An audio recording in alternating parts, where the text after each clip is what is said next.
Miss Marple and the tragedy at Wetherby Cottage. Welcome, friends, to Warm Pages. I'm Edward, and it's lovely to have you with us.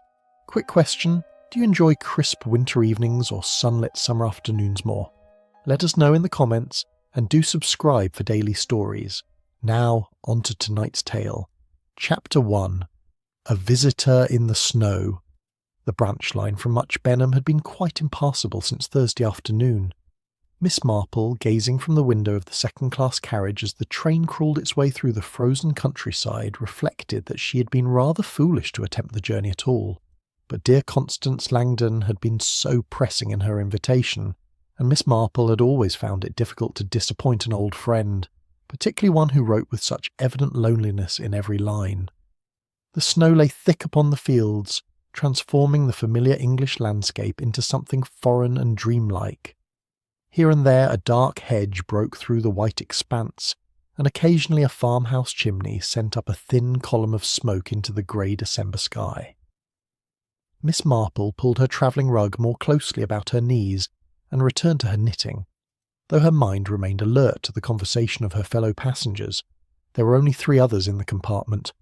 A red-faced farmer dozed in the corner, his breath making small clouds in the cold air. Opposite Miss Marple sat a woman of perhaps 45, respectably dressed in black, with a pinched mouth that suggested habitual disapproval. Beside her, a younger woman with a pleasant open face clutched a basket and spoke in a low, urgent tone. "Such a dreadful thing, Mrs. Pettigrew. Poor Mrs. Wetherby, and so young too." "These modern girls," said Mrs. Pettigrew, her thin lips compressing further, "coming down from London with their ideas and their independence. The village life doesn't suit them, that's what I always said. But to die like that! Gas is a treacherous thing. I've always maintained that those newfangled heaters are dangerous. Give me a good coal fire any day."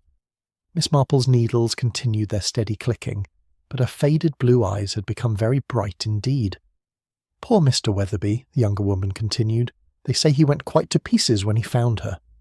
Came back from the station, and there she was." Mrs. Pettigrew sniffed. "I dare say he'll recover soon enough. These men always do. And she did have that money from her aunt, didn't she?" "Mrs. Pettigrew, I'm only saying what everyone's thinking, Annie Carter. Mark my words, there'll be talk." The train gave a prolonged whistle and began to slow. Through the window, Miss Marple could make out a small station platform deep in snow. A painted sign announced that they had reached Lower Wetherby. "This is my stop," said Miss Marple pleasantly, gathering her belongings.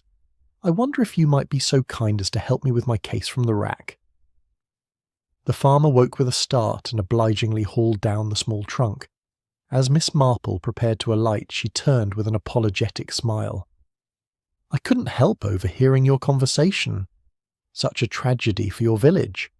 I'm visiting Mrs. Langdon at Rose Cottage. Perhaps you know her?" "Everyone knows Mrs. Langdon," said Annie Carter warmly. "You'll be very comfortable there, I'm sure. Though I expect she'll have told you all about poor Mrs. Wetherby by now. She was one of the first to hear of it." "Accident, was it?" inquired Miss Marple mildly, stepping down onto the platform. "The gas heater, they say. Faulty valve or some such thing. She was found in the morning room, poor soul. The doctor said she wouldn't have suffered."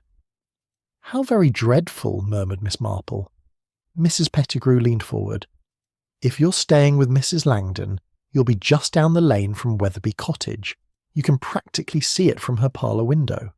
Though I shouldn't think Mr. Wetherby will be receiving visitors just now." "Naturally not," said Miss Marple. "Good afternoon to you both." The cold struck her face like a blow as she made her way along the platform. A porter emerged from the station house, stamping his feet. "Cab, miss? Or are you being met?" "Mrs. Langdon was to send someone," Miss Marple replied. "But in this weather—" "Ah, here's young Tom now." A cart approached through the snow, drawn by a sturdy pony. The driver, a boy of perhaps 17, touched his cap. "Miss Marple, Mrs. Langdon sent me to fetch you. Bit of a journey, but the roads are just passable if we're careful." The ride to Rose Cottage took the better part of 40 minutes. Tom proved to be a talkative companion, pointing out landmarks buried beneath the snow and commenting on the hardships the storm had brought to the village. But inevitably, as Miss Marple had suspected he would, he turned to the recent tragedy. "Terrible business about Mrs. Wetherby, miss. Everyone's talking of it. They were married not a year yet, and now this." "How did it happen exactly?" asked Miss Marple. "Gas poisoning, miss. Mr. Wetherby had gone up to Much Benham on business, or so they say. When he came back next morning, there she was, dead in her chair. The constable says the heater must have had a leak." "How very unfortunate. Was she alone in the house then?" "Seems so, miss, though—" he hesitated. "Yes." "Well, miss, Mr. Alcott, who lives next door, he says he saw a light moving about in the cottage garden that night. Near 10 o'clock, he reckons. But Mr. Wetherby says he didn't get back till past midnight, having missed his train and stayed at the inn. Perhaps it was Mrs. Wetherby herself with a lantern. In the garden, miss, on the coldest night of the year, and her found dead inside." Miss Marple said nothing, but her fingers worked thoughtfully at her knitting. Rose Cottage appeared at last, a cheerful house despite the snow that lay heavy on its thatched roof. The door flew open before they had quite stopped, and Mrs. Langdon emerged, bundled in shawls, her round face creased with relief. "Jane! Oh, my dear Jane, I was so worried the train wouldn't get through. Come in at once. Tom, bring the trunk inside, there's a good boy." The interior of Rose Cottage was everything Miss Marple had hoped for. Warm, cluttered with comfortable furniture, and smelling pleasantly of tea and fresh baking. Mrs. Langdon, talking all the while, ushered her guest into the parlour and pressed her into the best chair by the fire. "You must be frozen through. I'll have Mrs. Blake bring tea immediately. Oh, Jane, I'm so glad you've come. The village has been in such a state since Thursday, and I've hardly known what to think." "The young woman who died," said Miss Marple gently. Mrs. Langdon's comfortable face crumpled. "Poor Clara Wetherby. Such a tragedy, and so very strange. But I mustn't burden you with village troubles the moment you arrive." "On the contrary," said Miss Marple, her needles resuming their steady rhythm. "I find village troubles are very much the same everywhere, and I should be glad to hear what happened, if you feel like telling me." Mrs. Langdon needed no further encouragement. Chapter 2. The Cottage by the Gate. The tea had grown cold in Miss Marple's cup as Mrs. Langdon recounted the circumstances of Clara Wetherby's death. Outside, the early winter darkness had fallen, and the windows of Rose Cottage reflected back the warm glow of lamplight. "The constable called it an accident straight away," Mrs. Langdon said, refilling Miss Marple's cup from a fresh pot. "Dr. Haydock examined her and said it was gas poisoning quite definitely.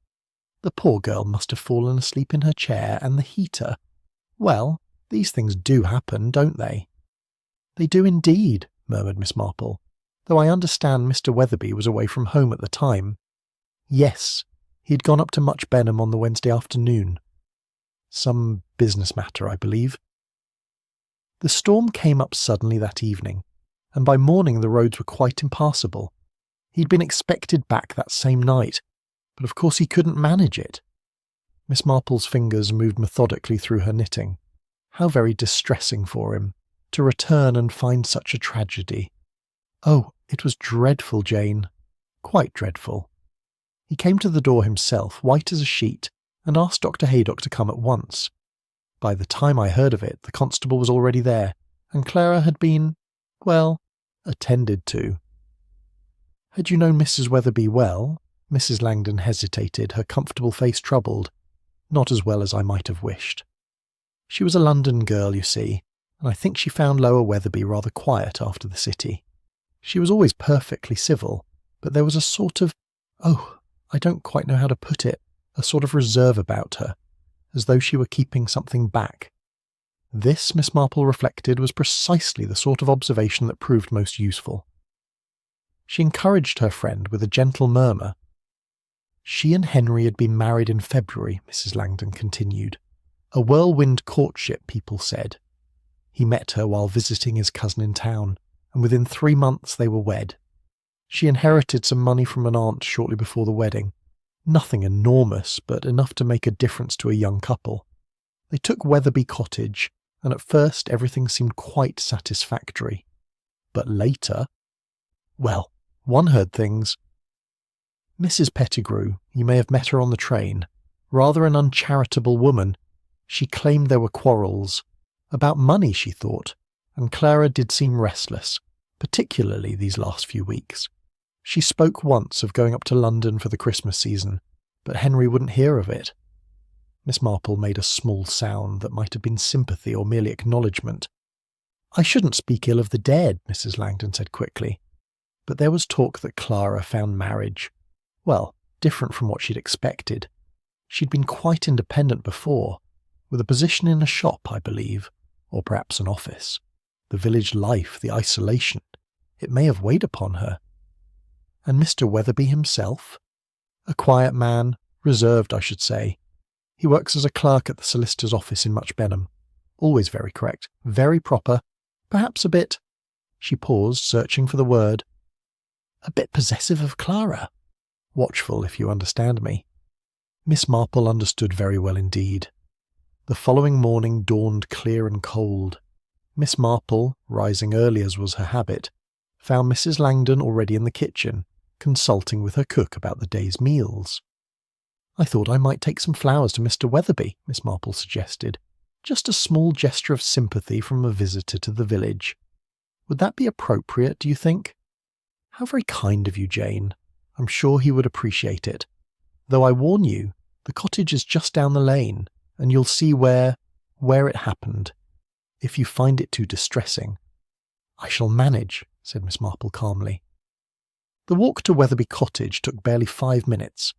It stood alone at the end of a narrow lane, separated from its nearest neighbour by a considerable garden now buried in snow. The cottage itself was a modest affair, neat and well maintained, with dark windows that seemed to watch Miss Marple's approach.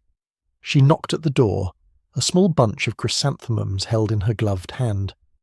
After a moment it opened to reveal a man of perhaps 35, tall and spare, with dark hair carefully parted, and a face that might have been handsome had it not been so rigidly controlled. "Mr. Wetherby?" "I'm Miss Marple, a friend of Mrs. Langdon's. I hope you'll forgive the intrusion, but I wanted to express my condolences." His eyes, she noted, were a peculiar light grey, and they examined her with an intensity that was almost disconcerting before he stepped back. "How kind. Please, do come in." The interior of the cottage was as neat as its exterior. Too neat, perhaps, for a household in the first shock of bereavement.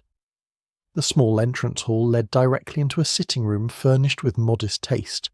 A sofa and 2 chairs, a writing desk by the window, a bookcase against one wall. Everything was precisely arranged, as though the room were a stage set rather than a lived-in space. "I'll find something for the flowers," Henry Wetherby said. Disappearing through a doorway Miss Marple took to be the kitchen. Left alone, she made the most of her opportunity. The grate held the cold remains of a fire. On the mantelpiece stood a clock and 2 candlesticks, arranged with geometric precision. The writing desk caught her attention. It was closed, but a small key protruded from the lock. Through the doorway to her left, Miss Marple glimpsed what must be the morning room. Her eyes took in the tea tray on a small table, 2 cups and saucers, a teapot, a milk jug. The cups appeared unused, but they had certainly been set out. A faint scent lingered in the air, something floral beneath the smell of cold smoke, and, yes, unmistakably, gas. "Here we are." Miss Marple turned as Henry Wetherby reappeared with a vase. His movements, she observed, were careful and deliberate, almost rehearsed. "Such a terrible loss for you," she said gently as he arranged the flowers. "I understand your wife was very young." 26. His voice was flat. "We'd been married less than a year." "Mrs. Langdon mentioned that you were away when it happened." "Yes, business in Much Benham. I intended to return that same evening, but the storm—" He gestured vaguely toward the window. "I was forced to remain at the inn. How very unfortunate to come home and find—" She was in there. He nodded toward the morning room, in her chair. The heater had been left burning, and the valve— the doctor said she wouldn't have suffered. It would have been like falling asleep. Miss Marple moved slightly as though to get a better view of the morning room. What a charming room! She must have spent a great deal of time there. Clara enjoyed her morning tea there. The light was good for reading. But the curtains, Miss Marple noticed, were heavy and drawn. And there, near the window, yes, the latch appeared to be broken, hanging at an odd angle. Yet someone had forced the window shut nonetheless, for a piece of string had been wound tightly around the handle. "I must be going," she said, though she would have given a great deal to examine that window more closely. "Please accept my deepest sympathies, Mr. Wetherby. If there is anything Mrs. Langdon or I might do—" "You're very kind." His courtesy was impeccable, but his eyes remained oddly distant, as though he were performing a role he had learned by heart. As Miss Marple walked back up the lane, she reflected on what she'd seen. 2 teacups set out, a window latch broken but secured, a room too tidy for genuine grief, and Henry Wetherby's carefully modulated responses, each word chosen with precision, each gesture controlled. She had known a man once in St. Mary Mead who had spoken in just such a measured way after his wife's death. That, too, had been ruled an accident.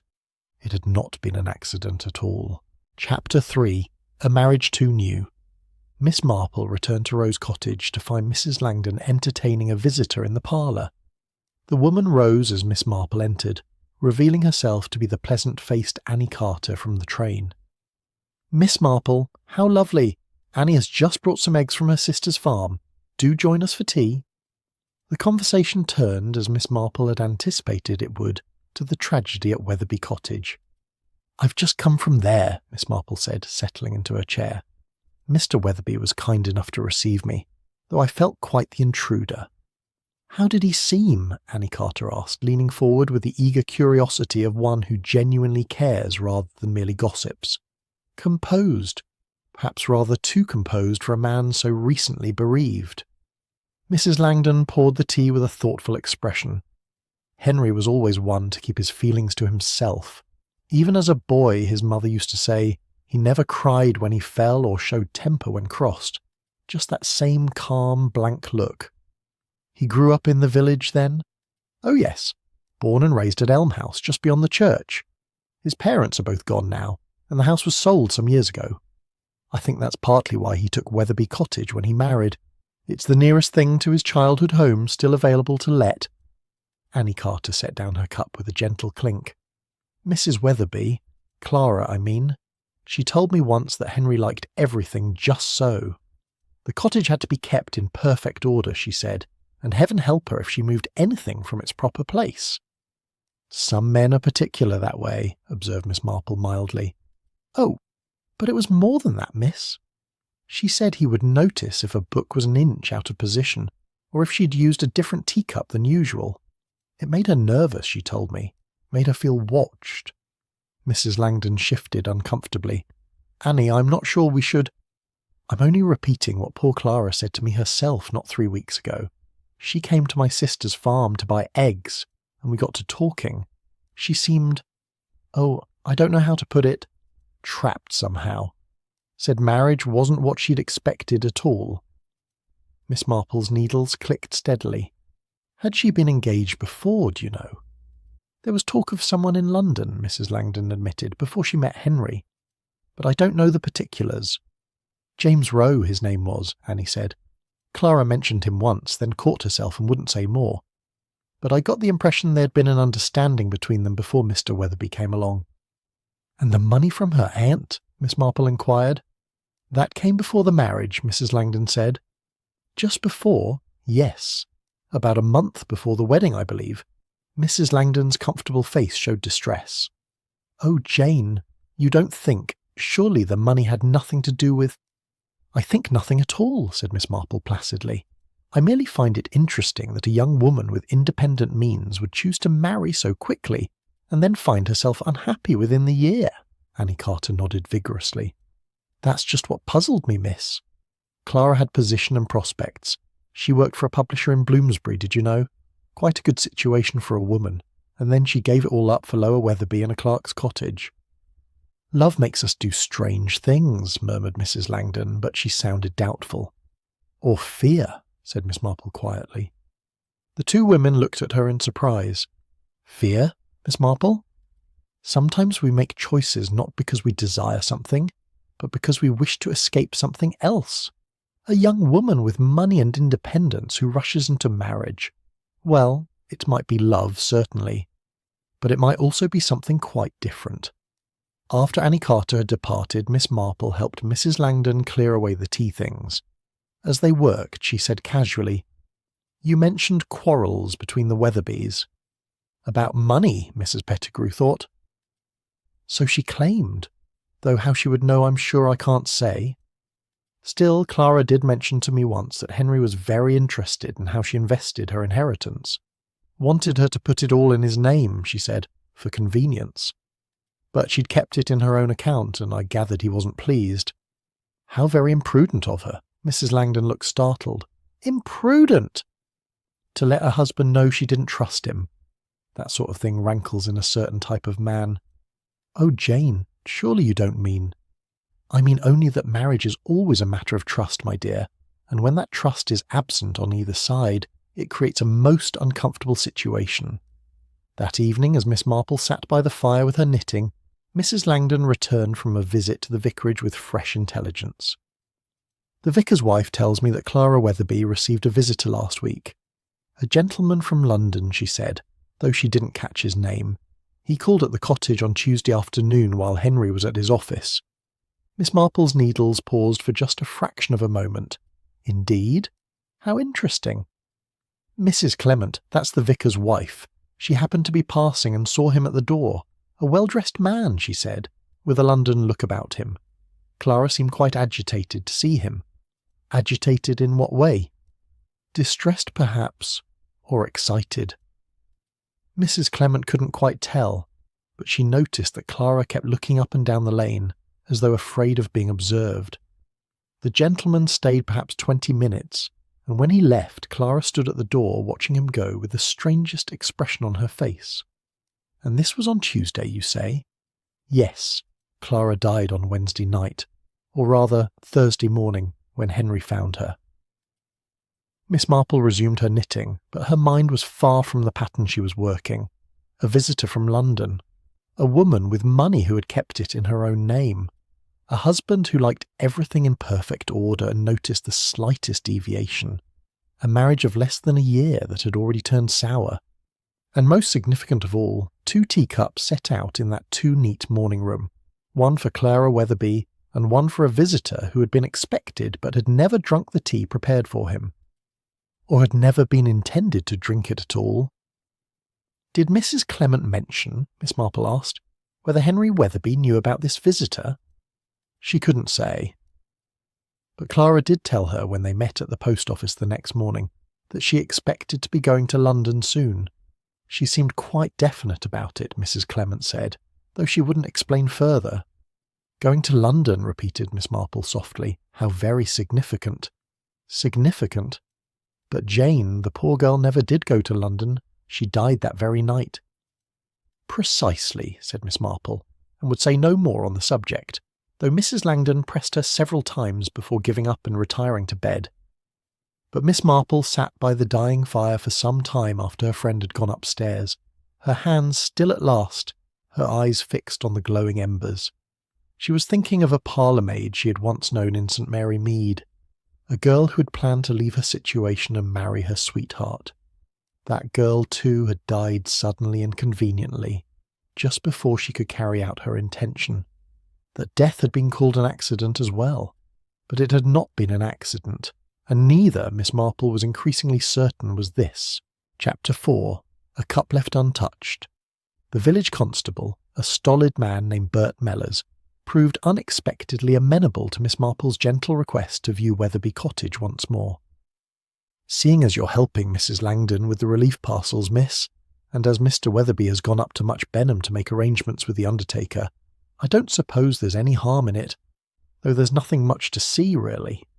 Dr. Haydock was quite clear it was an accident." "I'm sure he was," said Miss Marple, following him down the now familiar lane. "Still, I thought if I could get a sense of the room where poor Mrs. Wetherby spent her last hours, I might choose an appropriate memorial wreath. One likes to be tasteful in these matters." It was a thin excuse, but Constable Mellors accepted it without question. He unlocked the door and led Miss Marple through the neat sitting room into the morning room beyond. The room was smaller than Miss Marple had supposed from her brief glimpse 2 days earlier, perhaps 12 feet square, with a single window overlooking the garden. The furniture consisted of a comfortable armchair positioned near the gas heater, a small table beside it, a writing bureau against the wall, and a bookcase containing a modest collection of novels. Miss Marple's eyes went immediately to the tea tray on the table, 2 cups and saucers exactly as she had observed before. The constable followed her gaze. "Found her right there in that chair, Mr. Wetherby did. The doctor said she'd been dead several hours.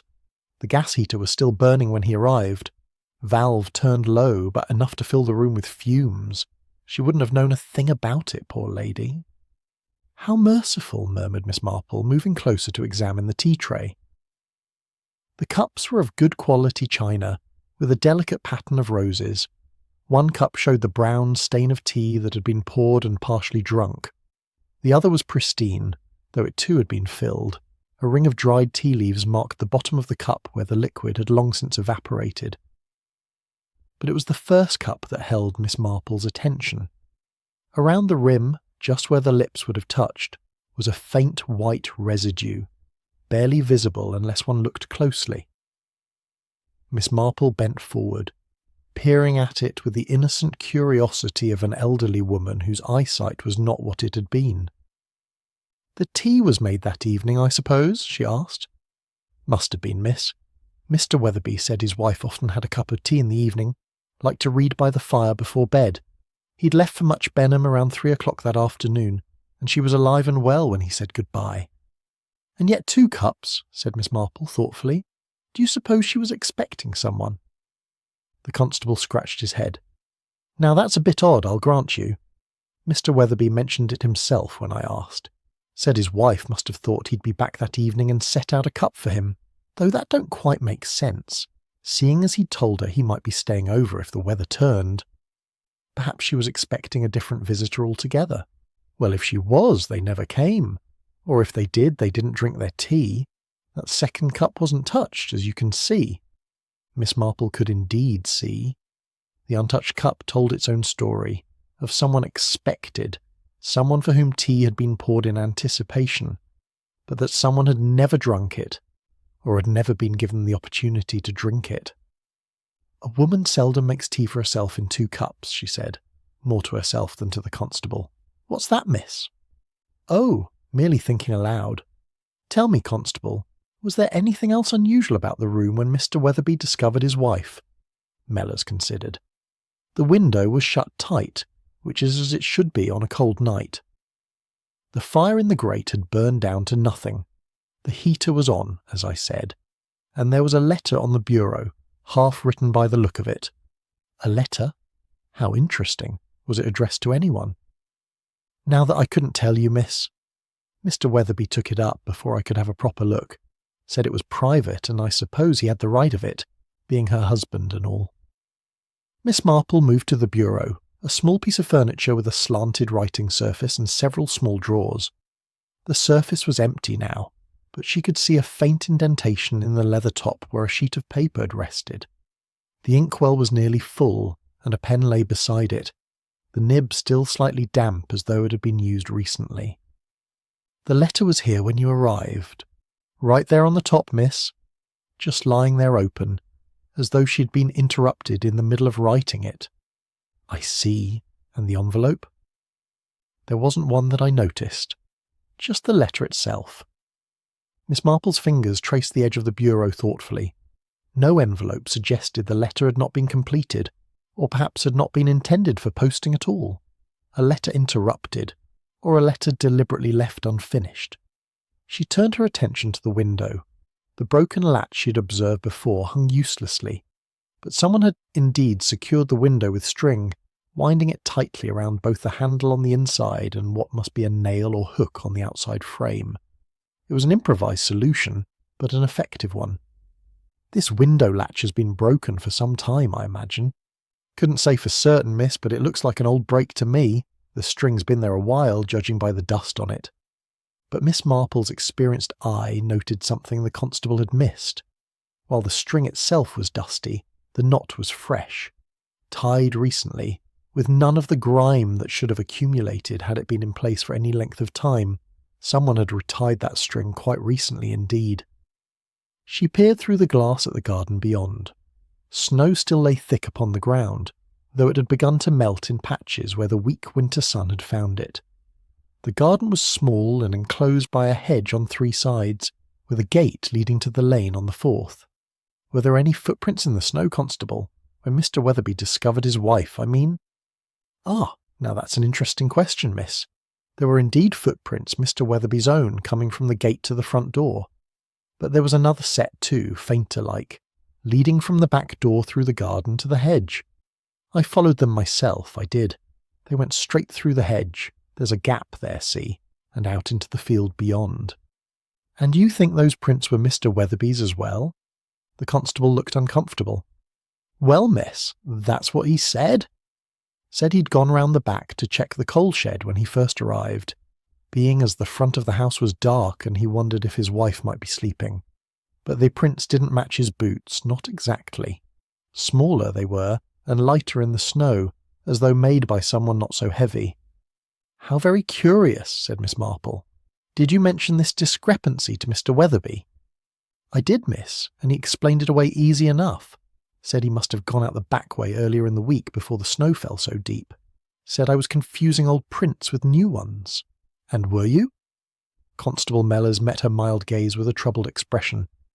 I don't rightly know, miss. The snow fell heavy Wednesday night, and those prints looked fresh to me Thursday morning. But I'm no expert, and Dr. Haydock was satisfied it was an accident, so I didn't press the matter. Miss Marple returned to the tea tray, her mind working through the evidence with the methodical precision of a woman accustomed to untangling village mysteries. 2 cups set out, 1 drunk from bearing that curious white residue, 1 untouched. The tea evaporated away. A letter interrupted. A window secured with freshly tied string. Footprints that did not quite match. And underneath it all, the faint but persistent smell of gas mixing with something else. Something floral and sweet that Miss Marple now identified as face powder. Clara Wetherby's face powder, presumably from a compact that must have been open on the table or in her lap when she died. Or perhaps from powder that had been added to something else entirely. Thank you, Constable, Miss Marple said, straightening up. You've been most helpful. I believe I have all the information I need for the memorial wreath.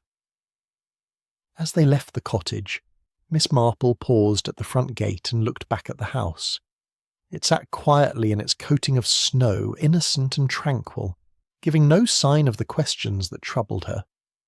But Miss Marple had learned long ago that the most peaceful-looking houses could harbour the darkest secrets, and that a cup of tea, that most English and innocent of beverages, could be as deadly as any exotic poison when placed in the wrong hands. Chapter 5. The Neighbours' Footprints. Miss Marple had long held the view that neighbours, particularly in villages, possessed a knowledge of one another's affairs that was both comprehensive and remarkably accurate.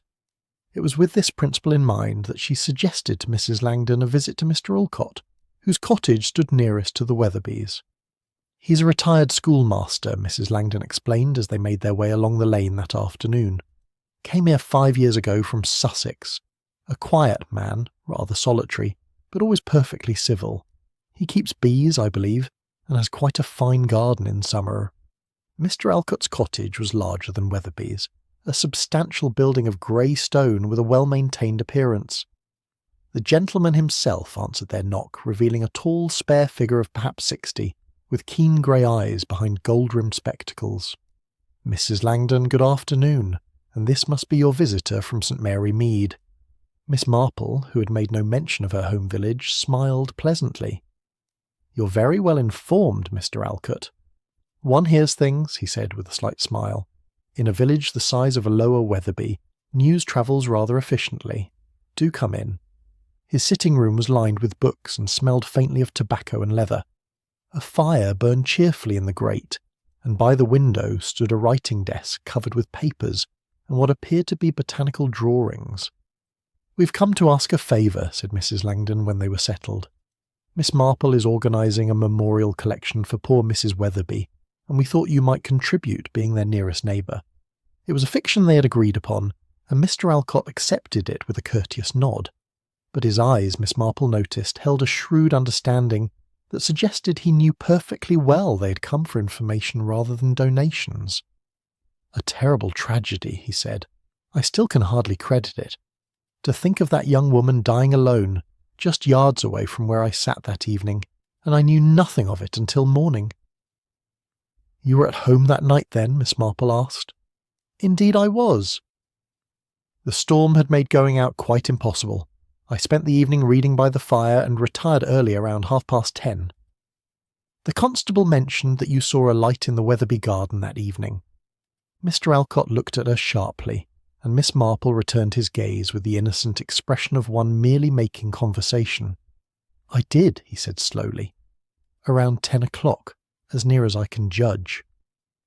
I'd gone upstairs to fetch a book from my bedroom and happened to glance out the window.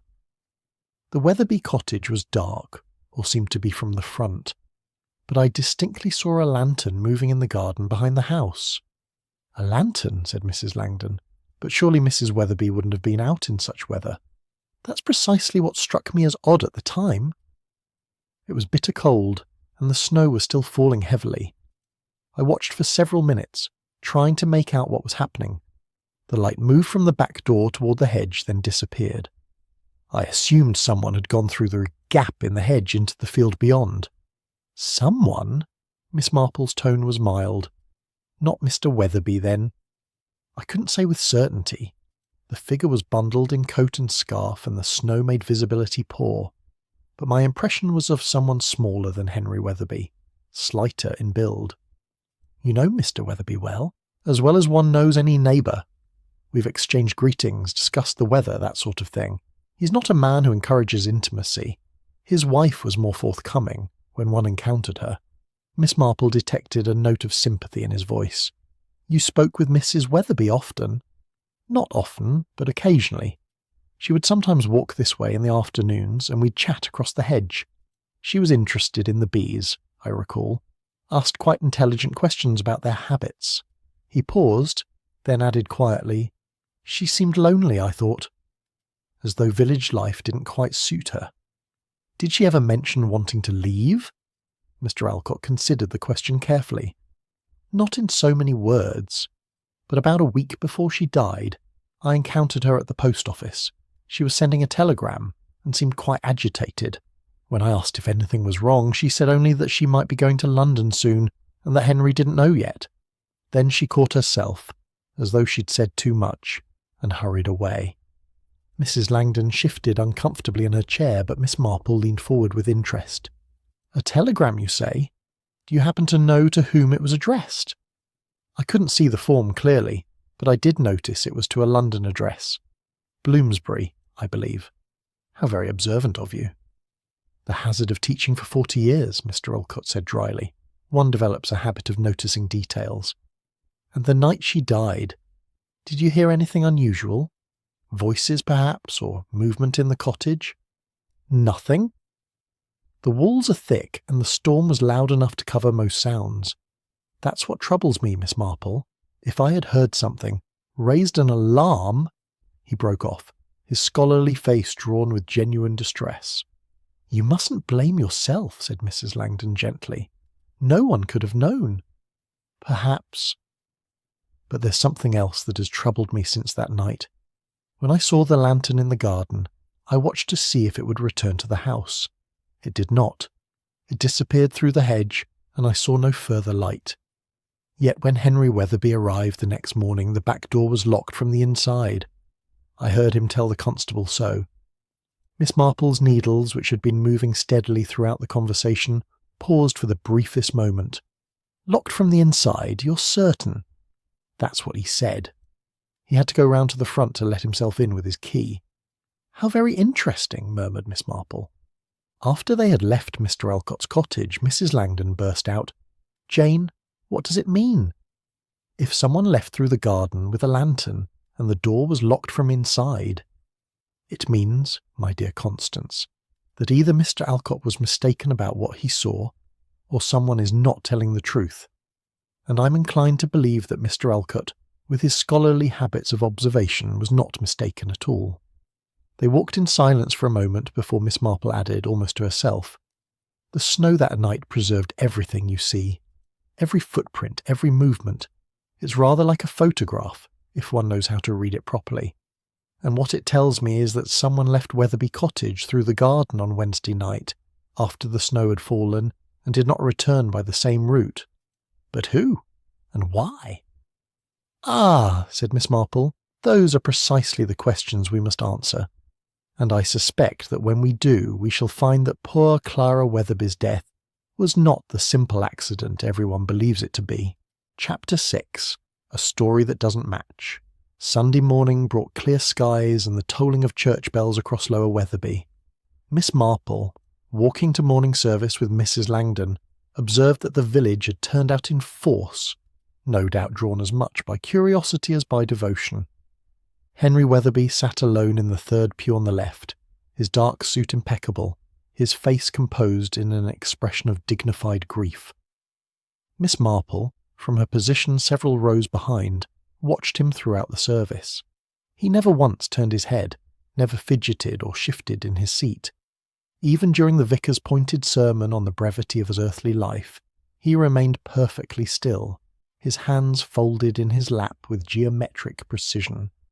It was, Miss Marple reflected, rather too perfect a performance. After the service, as the congregation filed out into the pale winter sunlight, Constable Mellors approached Henry Wetherby with apologetic deference. "Begging your pardon, Mr. Wetherby, but the inspector from Much Benham would like a word. Just a formality, you understand, for the inquest. If you could spare a few minutes." Miss Marple, who happened to be standing near enough to overhear this exchange, noticed the slight tightening of Henry Wetherby's jaw before he nodded assent. "Of course, Constable. I'm at your disposal." The three men moved aside to the lich gate, and Miss Marple, with the talent for unobtrusive positioning she had perfected over many years, found herself close enough to hear their conversation, while apparently absorbed in examining the memorial plaques on the church wall. The inspector, a competent-looking man named Graves, spoke with professional courtesy. "I understand you've already given your account to Constable Mellors, Mr. Wetherby, but I'd like to go through it once more, if you don't mind, just to ensure we have everything clear for the coroner." "Certainly," Henry Wetherby's voice was steady. "I left for Much Benham on Wednesday afternoon around 3 o'clock. I had business with a client of the firm, a matter requiring immediate attention. I intended to catch the 6:15 train back that evening." "But you didn't catch that train?" "No. The business took longer than I anticipated, and by the time I reached the station I'd missed it. The next train wasn't until morning, and with the storm coming on, I decided to take a room at the Railway Inn rather than wait about in the cold." "What time did you arrive at the inn?" There was the briefest hesitation before Henry replied, "Shortly after 10, I believe." "The innkeeper has the time as nearer to 11, Inspector Graves said mildly. "Does he?" "Well, I may be mistaken. It was a difficult evening, and I wasn't paying particular attention to the time." Miss Marple's needles clicked softly as she absorbed this exchange. An hour's discrepancy was hardly trivial. "And you returned to Lower Wetherby the next morning?" "Yes. I caught the first train, arrived at the station around 9 and walked home. The roads were impassable for vehicles. When I reached the cottage and received no answer to my knock, I let myself in with my key and found my wife in the morning room." His voice caught slightly on the final words, but Miss Marple, watching his reflection in the brass memorial plaque before her, saw that his eyes remained dry. "The back door was locked. You told Constable Mellors?" "Yes, locked from the inside with a bolt drawn. I had to go round to the front to get in." "I see. And you noticed nothing unusual about the cottage? Nothing disturbed or out of place?" "Nothing. Everything was exactly as Clara always kept it. She was very particular about tidiness." This, Miss Marple noted with interest, directly contradicted what Annie Carter had said about Clara complaining of her husband's excessive attention to order. A small point, perhaps, but significant. The inspector consulted his notebook. "Your neighbour, Mr. Alcott reports seeing a light in your garden around 10 o'clock Wednesday evening. Can you account for that?" "I cannot. I wasn't there, as I've explained. Perhaps Clara went out for some reason, though I can't imagine why in such weather." "The light moved toward the hedge and disappeared," he says. Henry Wetherby's voice took on a slight edge. Then perhaps Mr. Alcott was mistaken. The snow creates odd effects with light and shadow. Or perhaps it was someone cutting through from the field. It happens occasionally, though we've discouraged it. "Quite so." Inspector Graves closed his notebook. "Well, that seems clear enough. The inquest is scheduled for Tuesday. You'll need to attend, of course." "I shall be there." As the men dispersed, Miss Marple made her way thoughtfully back to where Mrs. Langdon waited by the church path. "Did you hear, Jane?" The inspector seemed satisfied it was an accident. "So it would appear," said Miss Marple. That afternoon she suggested a walk to the village, and Mrs. Langdon, grateful for the occupation, readily agreed. Their route took them past the Railway Inn, a modest establishment with a painted sign swinging in the breeze. "I wonder," said Miss Marple, pausing at the door, "if they might have a pot of tea available. I find I'm rather chilled." The innkeeper, a jovial man named Wilkes, was happy to accommodate them. As he brought the tea tray, Miss Marple remarked conversationally, "What a dreadful week you've had, with the storm and then poor Mr. Wetherby's loss." "Aye, sir, miss, dreadful indeed. And him staying here that very night, not knowing what had happened at home. Came in near 11 o'clock, he did, looking like he'd seen a ghost, white as a sheet and shaking." "The cold, I expect," murmured Miss Marple. "Maybe so, though the evening wasn't so very bitter until later. But he went straight up to his room without supper, and I didn't see him again until morning. Paid his bill and left on the first train, he did." "You're certain of the time he arrived?" "Near 11, you said?" "Oh yes, miss. I remember particular because I was just winding the clock in the hallway when he came in. 11 o'clock exactly, or near enough." After they left the inn, Mrs. Langdon said wonderingly, "But Jane, Mr. Wetherby told the inspector he arrived shortly after 10. Why would he lie about such a thing?" "An excellent question, my dear, and there are others just as puzzling. Why did he look as though he'd seen a ghost when he arrived? The storm was bad, certainly, but hardly ghost-inducing. And why go straight to his room without supper? A man who has missed his train and spent hours travelling would surely be hungry. Unless he had something on his mind that destroyed his appetite." "Precisely. Or unless he had been somewhere other than where he claimed to be, doing something that left him in no state for casual conversation with an innkeeper." They walked on in silence until they reached Rose Cottage. As they removed their coats in the hallway, Mrs. Langdon said hesitantly, "Jane, do you truly believe Henry Wetherby killed his wife?" Miss Marple hung up her coat with careful deliberation before answering. "I believe, Constance, that a man who lies about where he was and when he arrived is a man with something to hide. I believe that a marriage in which one party keeps secrets and the other demands perfect control is a marriage heading toward tragedy. And I believe that two teacups set out for tea, one drunk and one untouched, tell a story that has nothing to do with faulty gas heaters. But how could he have done it? He wasn't there. The innkeeper confirms he was in Much Benham." "Confirms that he arrived at 11 o'clock, Miss Marple corrected gently. "But between 6 o'clock, when he claimed to have missed his train, and 11 o'clock when he appeared at the inn, there are 5 hours unaccounted for. Quite long enough, I should think, to travel back to Lower Wetherby, do what needed to be done, and return to Much Benham."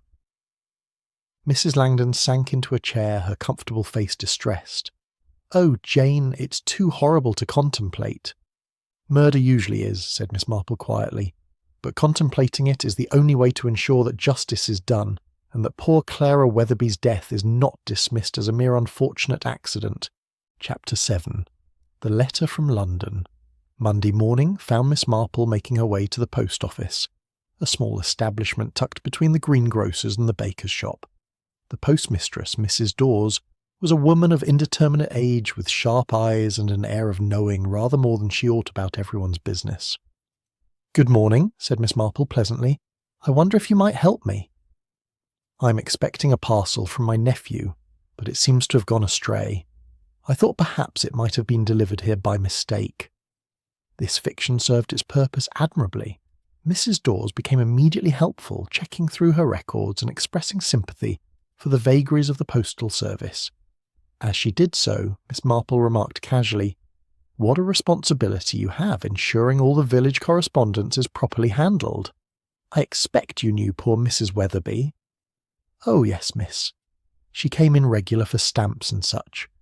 A nice young lady, though perhaps a bit too modern in her ways for Lower Wetherby. I understand she received a telegram on the day she died." Mrs. Dawes looked up sharply, then seemed to decide that Miss Marple's elderly respectability made her a suitable confidant. "She did indeed, miss. Wednesday afternoon it was, arrived around 2 o'clock. But with the storm coming on and my boy Jack laid up with a cold, I couldn't get it delivered until late." "How late, would you say?" "Must have been near 7 o'clock when I finally made it to Wetherby Cottage. The snow was already falling thick and I was anxious to get home before it got worse. I knocked at the door, but there was no answer." Miss Marple's needles paused. "No answer at all?" "Not a sound, miss. The cottage was dark too, or seemed to be from the front. I thought perhaps Mrs. Wetherby had gone to bed early, what with her husband being away, so I slipped the telegram through the letterbox and hurried home." "You're quite certain of the time?" "Oh yes, miss. The church clock was striking 7 as I came down the lane." This, Miss Marple reflected, was most significant. If Clara Wetherby had been in the cottage at 7 o'clock, why had she not answered the door? And if she had already been overcome by gas fumes, how had the telegram ended up on the bureau where Constable Mellors had presumably seen it the next morning? "The telegram," Miss Marple said carefully. "Would you happen to recall what it said? I know it's not quite proper to ask, but in the circumstances—" Mrs. Dawes glanced around the empty shop, then leaned forward conspiratorially.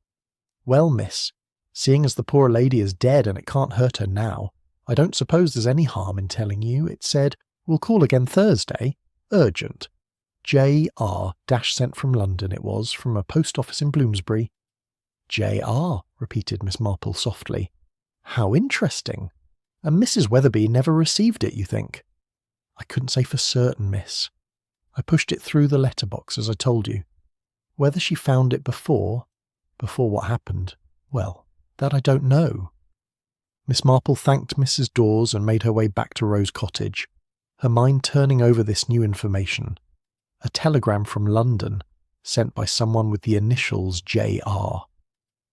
Mr. Alcott had mentioned that Clara spoke of a man from London who had called the previous week, and Annie Carter had referred to James Rowe, the man Clara had known before her marriage. The pieces were beginning to form a pattern.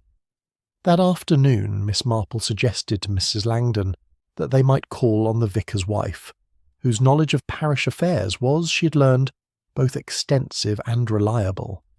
Mrs. Clement received them in her comfortable drawing-room, where a bright fire dispelled the lingering winter chill. She was a woman of about 50, with kind eyes and the sort of practical intelligence Miss Marple always found valuable. "Such a terrible business about Mrs. Wetherby," she said, pouring tea. "The vicar is quite distressed about it.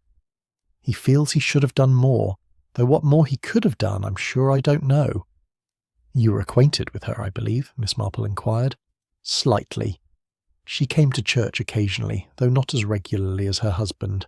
A pleasant young woman, though I always felt she was, how shall I put it, not quite settled, as though she were waiting for something." "The gentleman from London you mentioned to Mrs. Langdon, did you observe anything particular about his visit?" Mrs. Clement set down her cup with care. "I've thought about that a great deal since poor Clara died." He arrived by motor car, which was unusual for Lower Wetherby. Most visitors come by train. He was well dressed, a man of perhaps 35 with a London look about him. Professional, I should say, from his bearing. And Mrs. Wetherby's reaction to seeing him? That's what struck me as so odd, Miss Marple. When she opened the door and saw who it was, she put her hand to her throat in that way one does when startled or distressed. Then she looked up and down the lane, almost furtively before letting him in. I had the distinct impression she didn't want anyone to know he was there. How long did he stay? Perhaps 20 minutes, When he left, I happened to be in my garden cutting the last of the winter roses. I saw him emerge and Clara stood at the door watching him go. She had a letter in her hand, I noticed, a folded piece of paper at any rate, and her face. Well, I can only describe it as conflicted, hopeful and frightened at the same time, if that makes any sense. Perfect sense, murmured Miss Marple. The next day, Wednesday morning, I encountered her at the post office. She seemed agitated, kept glancing about as though worried someone might overhear.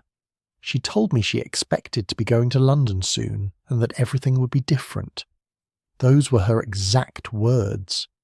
Everything will be different. Then she caught herself, as though she had said too much, and hurried away. After they had left the vicarage, Mrs. Langdon said, "The letter Clara was writing when she died. Do you suppose it was to this James Rowe?" "Almost certainly, and I suspect the fragment that Constable Mellors saw, the paper with just 2 words on it, was not the beginning of a letter, but the ending of one that had been torn up." "What 2 words?" "I know. A very significant phrase, don't you think? It suggests Clara had discovered something, some piece of knowledge that changed everything." They had reached Rose Cottage, and Miss Marple paused at the gate. "Constance, I need to know exactly what happened to that letter, whether it was posted, and if so, when and by whom." "But Mr. Wetherby took it," the constable said. "Precisely. Which means either he posted it himself or he destroyed it, and I very much suspect it was the latter." That evening, as they sat by the fire after supper, Miss Marple said thoughtfully, "A woman writes, I know, and expects to go to London to meet a man from her past. A telegram arrives promising a visit on Thursday, but the woman dies on Wednesday night, and the telegram is found in the cottage the next morning despite the postmistress receiving no answer when she delivered it at 7 o'clock. What does that suggest to you?" Mrs. Langdon considered. "That someone else was in the cottage? Someone who picked up the telegram after it was pushed through the letterbox?" "Exactly. Someone who wanted to know what Clara knew, and who could not allow her to go to London to meet James Rowe. Someone who had 5 unaccounted hours between 6 o'clock and 11 o'clock, and who arrived at the inn looking as though he had seen a ghost." "Henry Wetherby," whispered Mrs. Langdon. Miss Marple nodded slowly. Henry Wetherby, who could not bear the thought of his wife leaving him, who had discovered her plan to run away, and who decided that if he could not possess her, no one else would either. Chapter 8. The window that wouldn't open. Tuesday morning dawned grey and cold, with the promise of more snow in the air. The inquest was scheduled for 2 o'clock at the village hall, and Miss Marple had determined that before it took place, she must examine Wetherby Cottage one final time. "I'm not certain it's wise, Jane," said Mrs. Langdon anxiously. "If Mr. Wetherby should find you there—" "Mr. Wetherby," Miss Marple replied calmly, "will be occupied this morning with the undertaker and his solicitor. Constable Mellors mentioned it yesterday. I shall have ample time to satisfy my curiosity." The cottage stood silent and shuttered when Miss Marple arrived. She had taken the precaution of bringing a basket of preserves, her excuse being that she wished to leave them on the doorstep as a gesture of sympathy. But once she had assured herself that no one was about, she tried the front door and found it, as she had hoped, unlocked. The interior was cold and dim, the curtains still drawn as Henry Wetherby had left them.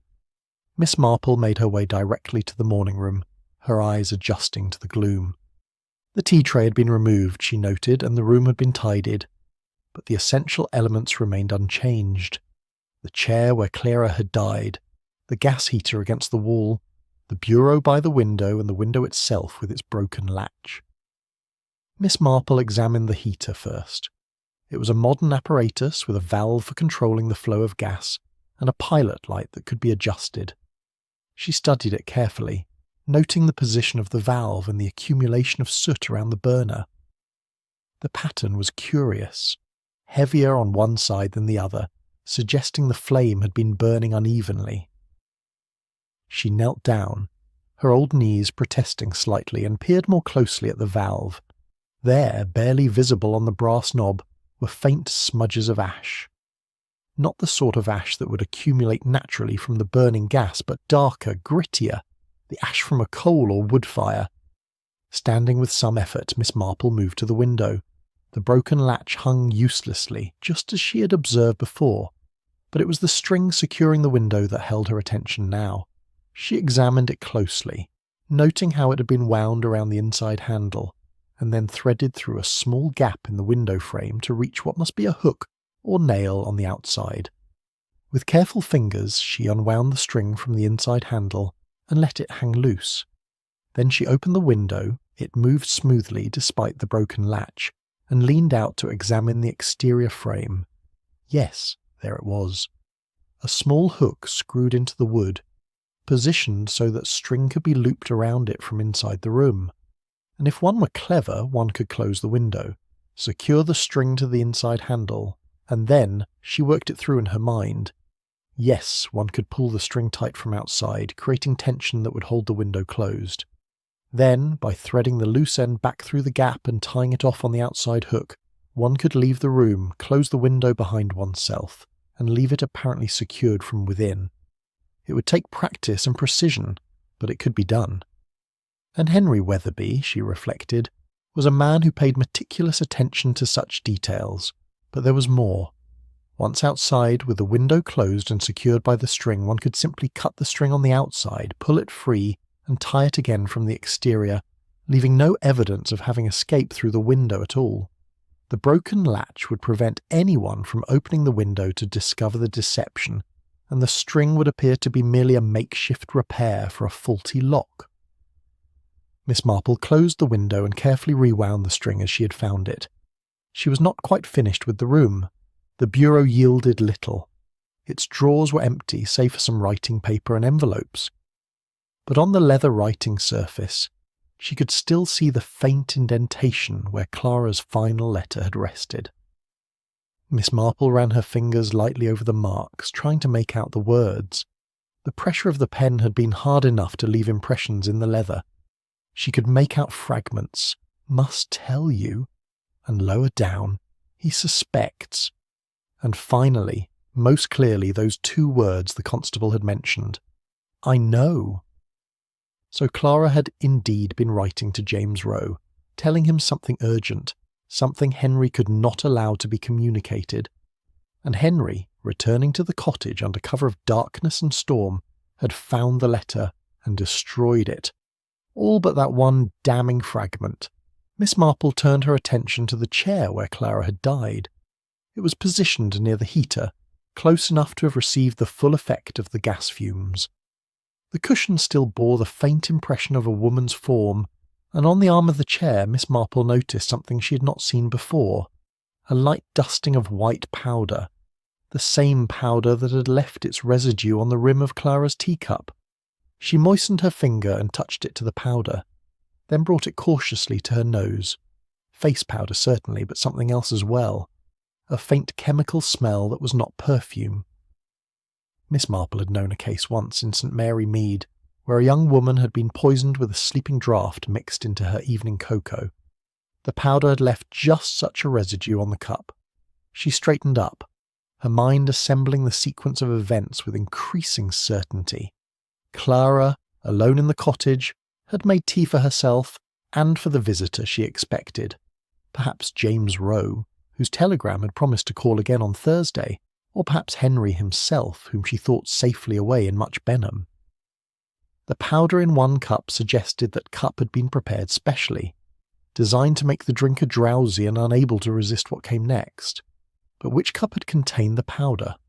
The one Clara drank from, or the untouched cup meant for someone else? Miss Marple considered the white residue on Clara's cup and on the chair arm. If Clara had handled her face powder compact while drinking her tea, the powder might have transferred naturally. But the chemical smell suggested something more sinister. Henry Wetherby had returned to the cottage that evening. The footprints in the snow confirmed someone had been there. He had entered through the back door using his key, found Clara drowsy or perhaps already unconscious from the drugged tea, and then methodically set about creating the appearance of an accident.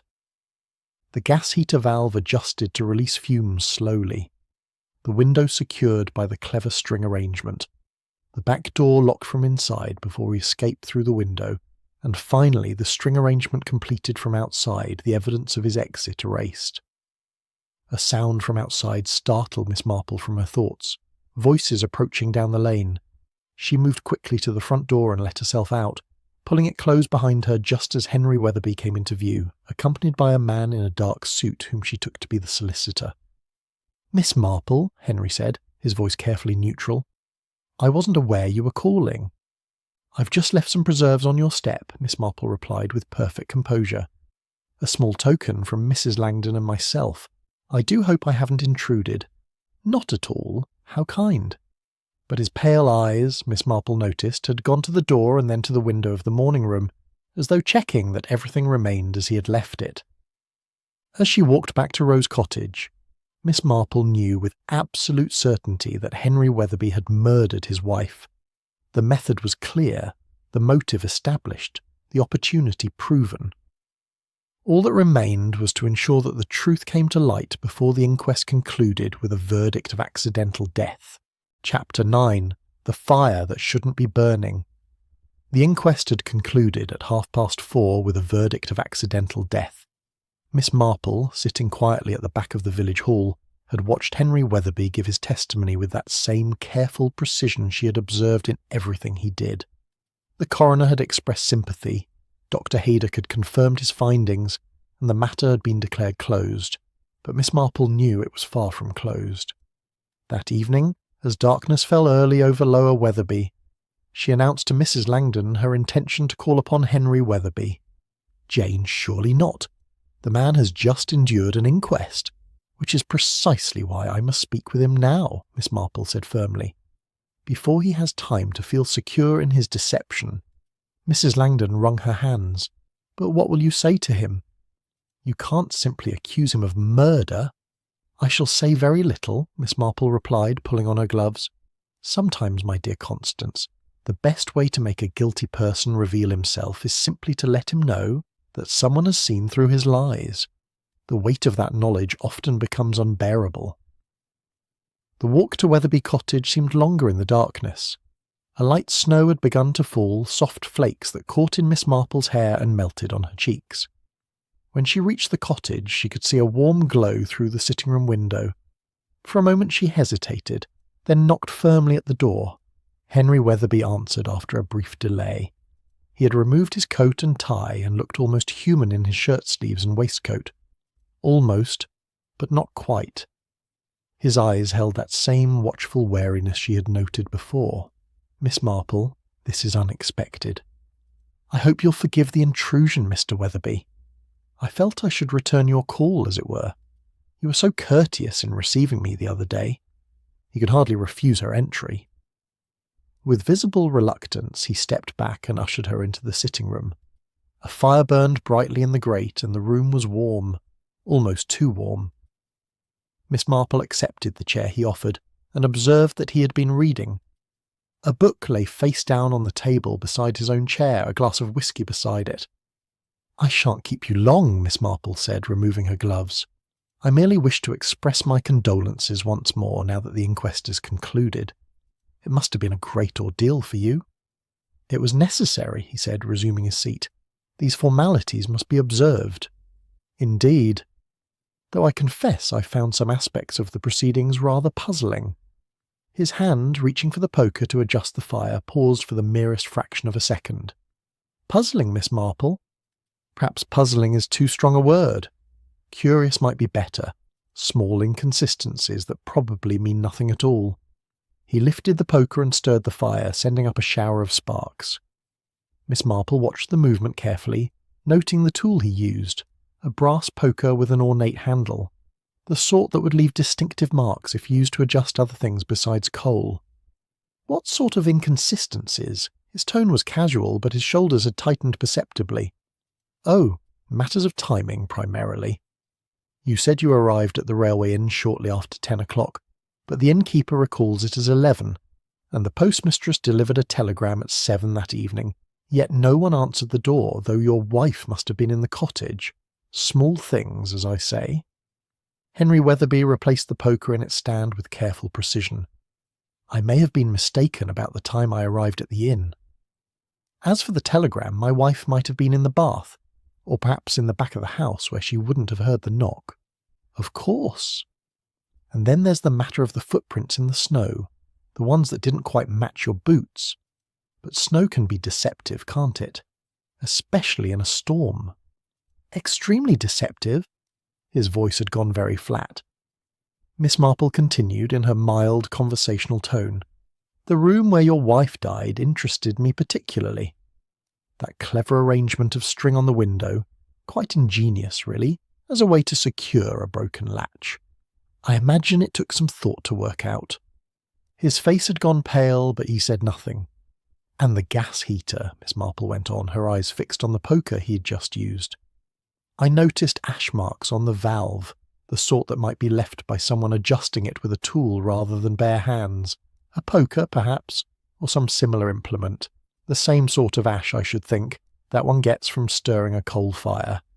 Henry Wetherby's hand, resting on the arm of his chair, had begun to tremble slightly.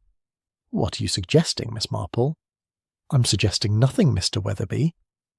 I'm merely observing.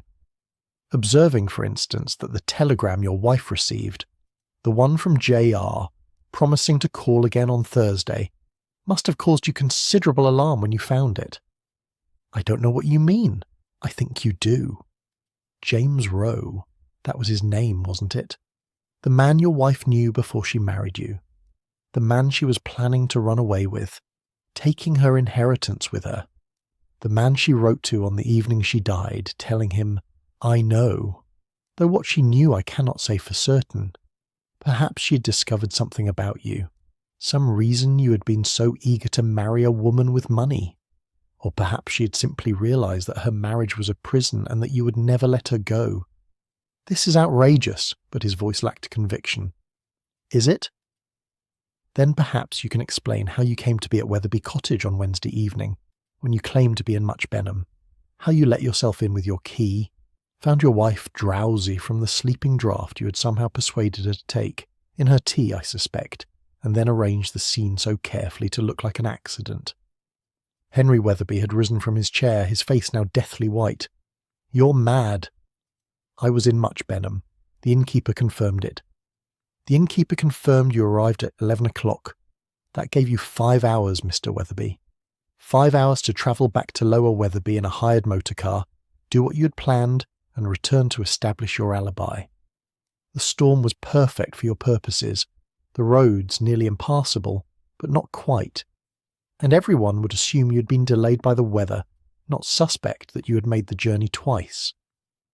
You have no proof of any of this, don't I? Miss Marple's voice was gentle but implacable. The string arrangement on the window that allowed you to escape and leave the room locked. The ash marks on the gas heater valve. The telegram that was delivered at 7 o'clock to an apparently empty house, yet was found inside the next morning. The footprints that didn't match your boots because they were made hours before you supposedly arrived. And most damning of all, the residue in your wife's teacup. Not just face powder, but something else. Something that made her drowsy and unable to resist when you adjusted the gas heater and left her to die. He sank back into his chair, his face in his hands.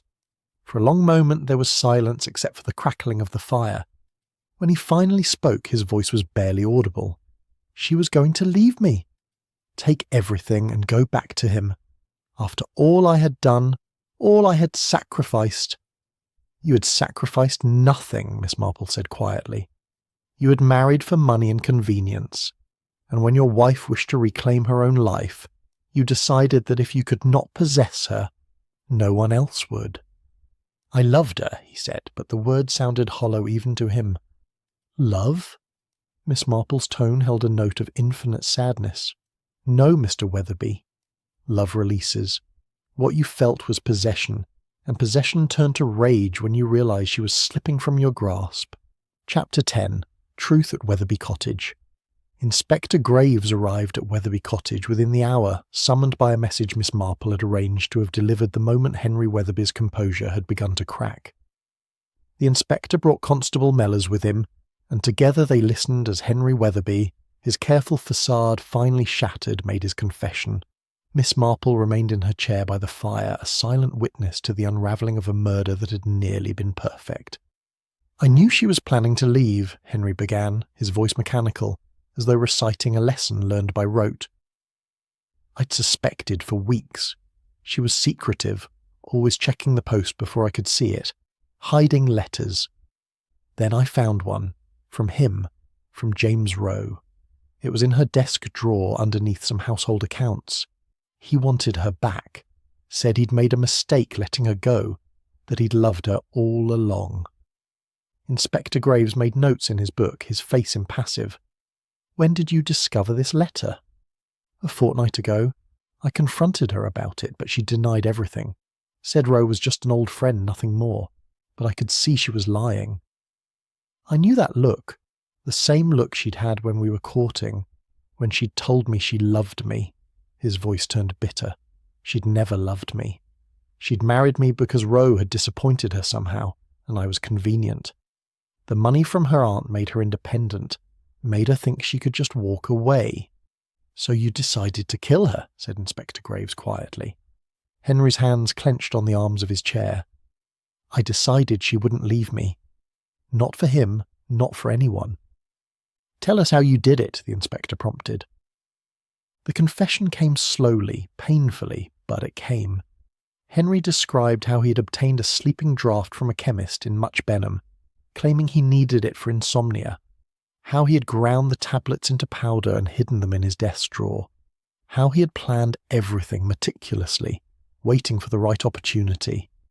The business trip to Much Benham was genuine, he said, but I knew the storm was coming. I'd checked the weather reports.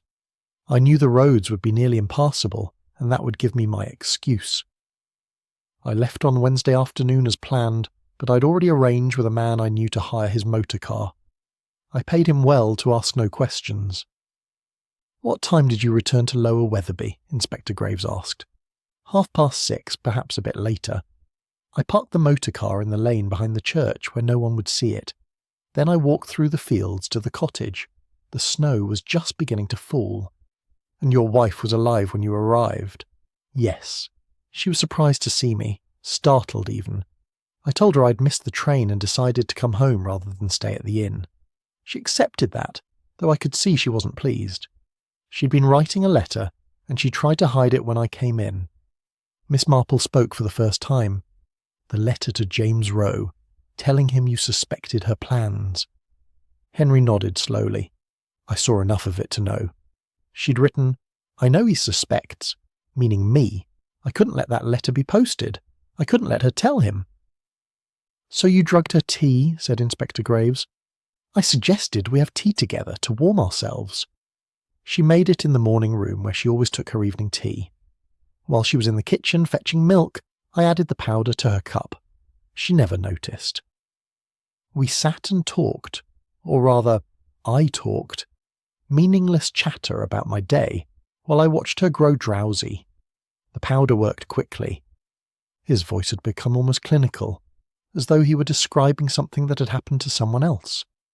Miss Marple recognised this detachment. She had seen it before in those who had committed acts they could not fully acknowledge as their own. When she fell asleep in her chair, I took the letter from the bureau and destroyed it, all but a fragment I missed in the grate. Then I adjusted the gas heater so it would burn slowly, releasing fumes. I knew it would take hours, but that was what I needed. Time to return to Much Benham and establish that I had been there all evening. "But the window," Constable Mellors interjected. "How did you get out with all the doors locked from inside?" Henry's lips twisted in something that might have been pride. "The broken latch gave me the idea weeks ago. I practiced with the string arrangement until I could do it perfectly. I could close the window from outside and make it appear locked from within. That night I went out through the window, secured it with the string, and walked back through the garden to where I'd left the motor car." "The footprints Mr. Alcott saw," said Miss Marple. "Yes. I tried to step in my earlier prints where I could, but the snow was falling so heavily I couldn't see them clearly. I didn't realise Alcott had seen the lantern until later." "And the telegram?" Inspector Graves asked. "The one from James Rowe?" "I found it when I returned on Thursday morning. It had been pushed through the letterbox, just lying there in the hall. I nearly destroyed it, but then I realised it would seem odd if a telegram had been delivered and disappeared. So I left it on the bureau in the morning room, as though Clara had seen it before she died. The inspector closed his notebook. Henry Wetherby, I'm arresting you for the murder of your wife, Clara Wetherby. You'll need to come with me now. As Constable Mellors placed the handcuffs on Henry's wrists, the prisoner looked at Miss Marple with something like bewilderment. How did you know? How could you possibly have known? Miss Marple's expression was infinitely sad. Because I've seen it before, Mr. Wetherby. Not precisely the same circumstances, but the same pattern. A man who cannot bear to lose what he considers his property. A careful plan executed with precision, and always, small inconsistencies that reveal the truth to those who know how to look for them. 2 teacups, Henry said bitterly. You mentioned that the first time we met. A woman seldom makes tea for herself in 2 cups, Miss Marple repeated. 1 cup for her, 1 for the visitor she expected, or thought she expected. But you were the visitor, Mr. Wetherby, and the 2nd cup was never meant to be drunk at all. The next morning, Miss Marple sat with Mrs. Langdon in the comfortable parlour of Rose Cottage, watching the snow fall once more over Lower Wetherby. Inspector Graves had called earlier to take her full statement and to thank her for her assistance. The telegram has been traced, he'd told her. James Rowe has been contacted in London. He confirms he'd been corresponding with Mrs. Wetherby and had urged her to leave her husband. He's quite devastated by the news. Mrs. Langdon wiped her eyes with her handkerchief. It's the first time tragedy has touched our little village, Jane. I can hardly believe it happened here, in our quiet corner of the world. Tragedy can happen anywhere, my dear, Miss Marple said gently, her needles clicking in their steady rhythm. Villages are not immune to human nature, and human nature is much the same everywhere. Love, jealousy, possessiveness, these emotions don't respect geography, but to kill one's own wife, love, when it turns to possession, is far more dangerous than hate, Miss Marple observed softly. Hate admits its nature openly, but possession disguises itself as love, as devotion, as caring. It never admits itself guilty, even when it destroys what it claims to cherish. Through the window they could see Wetherby Cottage in the distance, its windows dark, its door locked. The snow was covering it slowly, gently, as though nature itself wished to draw a veil over what had happened there. Poor Clara, Mrs. Langdon murmured, to die so young and so alone. She was not alone at the end, Miss Marple said quietly. Her husband was with her, watching her die. That, I think, is the most terrible part of all. She trusted him enough to drink the tea he gave her, never knowing it would be her last. They sat in silence for a moment, listening to the ticking of the clock and the soft whisper of snow against the window panes. "Will you stay through Christmas, Jane?" Mrs. Langdon asked at last. "I should so enjoy your company, though I fear Lower Wetherby has shown you a rather grim side." Miss Marple smiled and patted her friend's hand. "I should be delighted to stay, Constance. Every village has its secrets, its small tragedies, but they also have their kindnesses, their friendships, their quiet joys. I've found both here, as one does everywhere." Outside, the snow continued to fall, covering Wetherby Cottage in cold, immaculate silence.